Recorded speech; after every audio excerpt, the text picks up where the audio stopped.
ആദ്യം തന്നെ ഏറ്റവും വലിയൊരു ചോദ്യം നമുക്ക് ചോദിച്ചുകൊണ്ട് തുടങ്ങാം. What is acting? ഇപ്പോൾ ചില ആളുകൾക്ക് അതൊരു നമ്മൾ കാണുന്ന കാഴ്ചകളെ മനുഷ്യരെ ഇമിറ്റേറ്റ് ചെയ്യുക എന്നുള്ളതല്ലേ പ്രിറ്റൻഷൻ? അതാണോ അഭിനയം?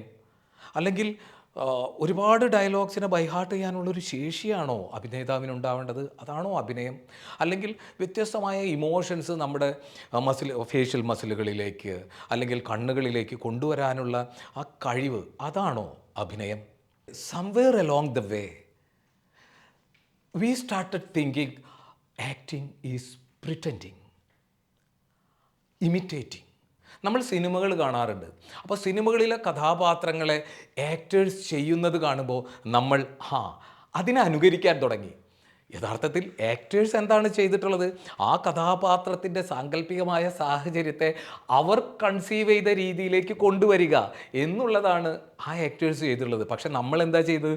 ആ ആക്ടേഴ്സിൻ്റെ ബോഡി ലാംഗ്വേജിനെ, ആ ആക്ടേഴ്സിൻ്റെ ശബ്ദത്തെ അനുകരിക്കാനായിട്ടാണ് നമ്മൾ ശ്രമിച്ചത്. അങ്ങനെ നമ്മുടെ ഉള്ളിൽ പ്രിറ്റൻഷൻ എന്ന് പറയുന്നതാണ് അഭിനയം എന്നുള്ളൊരു ധാരണ എവിടെയോ അറിഞ്ഞോ അറിയാതെയോ കടന്നുകൂടി. പക്ഷേ ഗ്രേറ്റ് ആക്ടേഴ്സ് നെവർ ഫേക്ക്. ഒരിക്കലും പ്രിറ്റൻഷൻ അവർ ചെയ്യില്ല.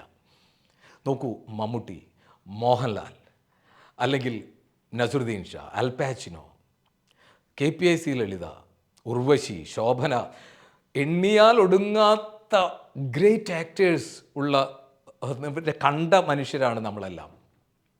അവരൊന്നും ഒരിക്കലും ഫേക്ക് ചെയ്യുന്നില്ല, അവർ പ്രിറ്റൻഡ് ചെയ്യുന്നില്ല.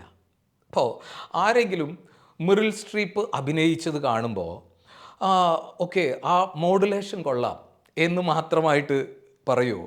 ഇല്ല, അത് ടോട്ടാലിറ്റിയിലാണ് നമ്മൾ കാണുന്നത്. ആ കഥാപാത്രത്തിൻ്റെ സമ്പൂർണതയിലാണ് നമ്മൾ അതിനെ ഉൾക്കൊള്ളുന്നത്. അപ്പോൾ ആ ട്രൂത്ത് അവരെന്താണ് ചെയ്യുന്നത്? ഈ ഇമാജിനറി സർക്കംസ്റ്റൻസസിലേക്ക് ട്രൂത്തിനെ പ്ലേസ് ചെയ്യുക എന്നുള്ളൊരു പ്രോസസ്സാണ് ഗ്രേറ്റ് ആക്ടേഴ്സ് ചെയ്തുകൊണ്ടിരിക്കുന്നത്.